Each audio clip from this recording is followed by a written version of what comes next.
Yeah, yeah, I just want to come on and kind of express um, on what I've been feeling and my opinions on what's been going on in the world in terms of, you know, current events and how it kind of relates or how it parallels to the sports world and how they're using their platform to, demonstrate um, demonstrate something bigger than themselves as they would want to portray or want to, you know, want to say. And and I feel like as it pertains to the current events going on in this world right now and how it pertains to brown, black, indigenous people. We like to say black people, but we're really brown people. But yeah, as it pertains to indigenous people, um, I would like to express how it is affecting us and how these events that continue to occur year after year um, is reducing us to a children like kind of a people. And that's not to reduce the to reduce or undermine the people who are affected by this directly or indirectly. And that's not to reduce or undermine the pain and the families that are affected by these events that continue to occur. But I'm just really trying to shed light on a bigger and a deeper perspective on how these continued events continue to um, plague us in a certain way, and it's reducing us in a certain capacity that most people are not really seeing. And for me, I always see that the solutions are within us, um, and us, no matter what's going on. Um, and to kind of parallel this to what I'm trying to say to the sports world. Um, let's go back 4 years and talk about Colin Kaepernick when he first um, came out initially to spread awareness or put a light on the situation where we see, public servants um, overstepping their boundaries on their authority or power. He was the first person, or I would say the first person in a long time, who actually put light um, on these situations. Um, Now, they had people in the past who have done this before, especially sports figures or even, you want to say influencers or um, celebrities. He's not the first person to done it, but he's the first person to do it in a long time. And during the time that he was trying to, you know, spread light or put light onto the situation um, back in 2016, 4 years ago, people was looking at him crazy, like, what are you doing? Um, People looking at it like what you're doing is very, disrespectful or a taboo thing to do to um, to not respect the Pledge of Allegiance or to not stand up during the Pledge of Allegiance during games and stuff like that. So during that time, it was looked as um, like something unordinary or shocking to do during that time. So, you know, media, sports people around the world, um, the NFL corporation itself had a big issue with it. Um, um, you know, which is why he was outed from the league because it was a very big disrespectful thing. Um, Even in other sports corporations such as the NBA, um, it was not something that players was doing in the NBA. It was something you could see that NBA players were not willing to do.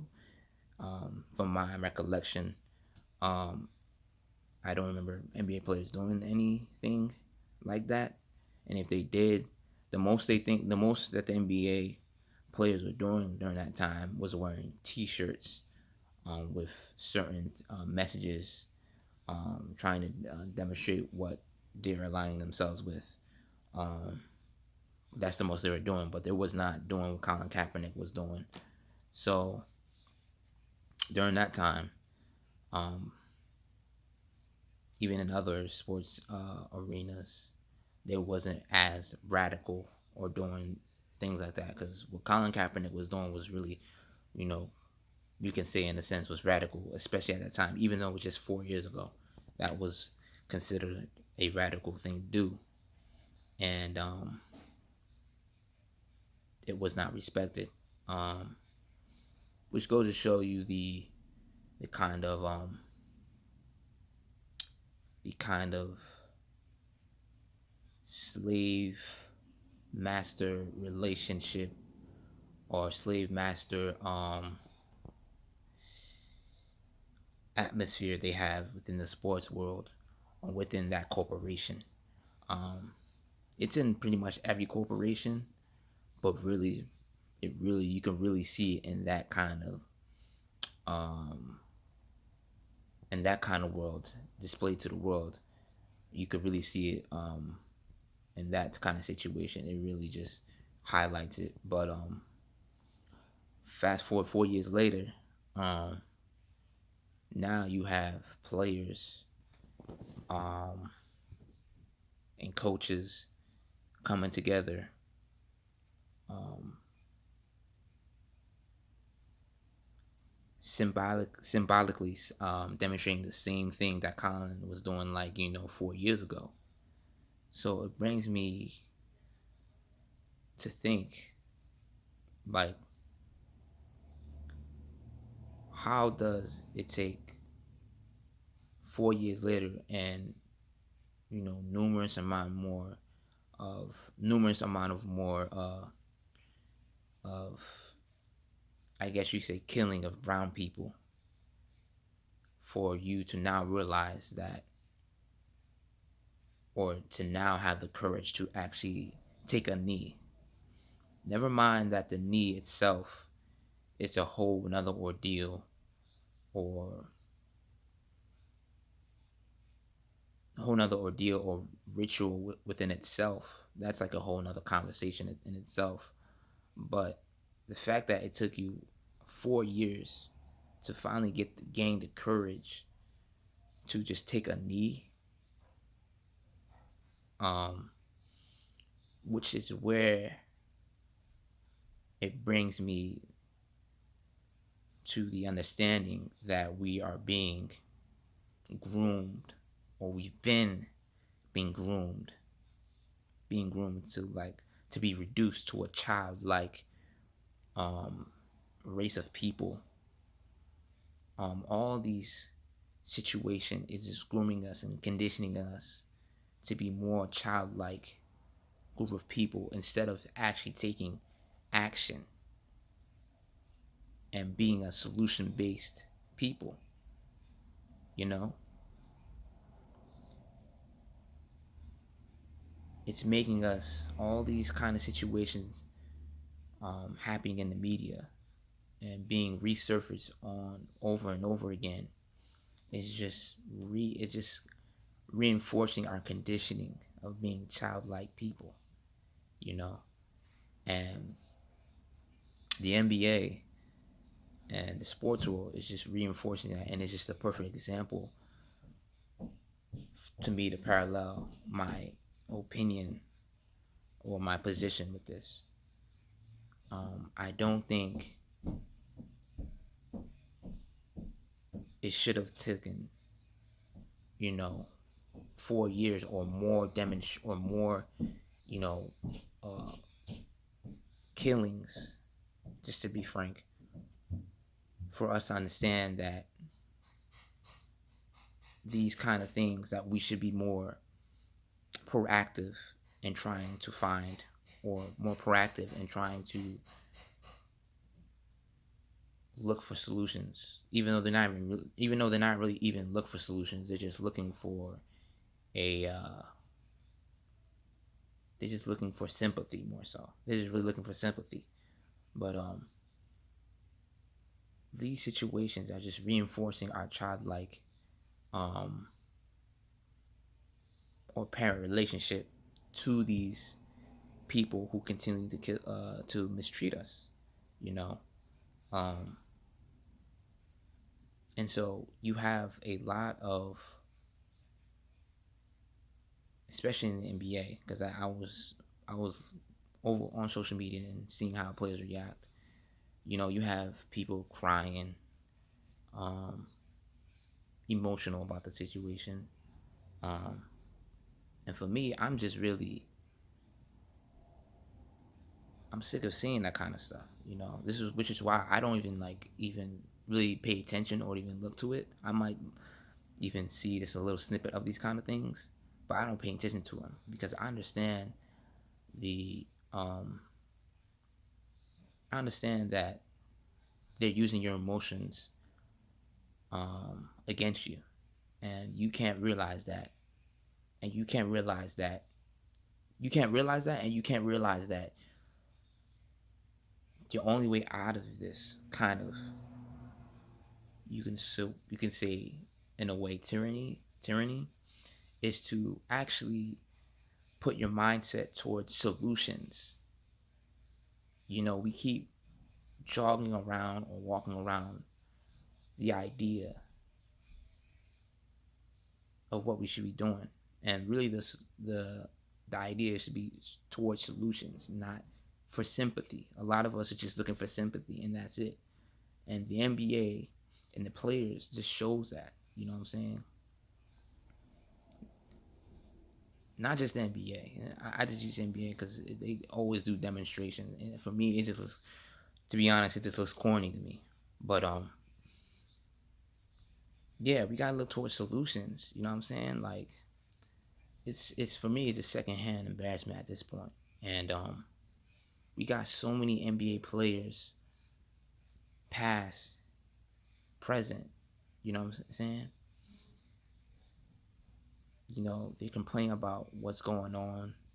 You know, they're debating whether they should cancel the season. Come on, man. Like it should be beyond canceling the season. It should be beyond that. You know, where is your league? Where's your corporation? Where's your NBA? You know what I'm saying? Where's the Negro League? Make your own league. That's the solution. Let's start right there. Let's start right there. Why don't you create your own league where you guys are in charge of yourselves? You know what I'm saying? It just boggles my mind that these things never come into play, or even to thought, to to a thought. You know what I'm saying? Like no one thought about this. Like come on. Um, but this is what I mean. Like they have reduced us to childlike race of people. You know what I mean? We're constantly begging. I understand that we're victims, but there's a difference between being a victim and remaining in victimhood. There's a whole, those are two different conversations. Like I said, this is not to reduce the people that have been affected. You know, many of black men who have been affected by authorities, including black women too. You know, that's not to undermine any of them. But we have been reduced to childlike people, and we also have been reduced to um, idiotic or just unimportant um, bickering amongst each other about who is being more victimized, black women or black men. Like, really, is that what we're coming down to? So this is what I mean. There's too many deflections and not enough solutions. Solutions is what can we do to get ourselves out of this? Not going back to the system and asking them what can they do for us to get us out of the situation that they allow us to be in or put us in. This is what I'm talking about.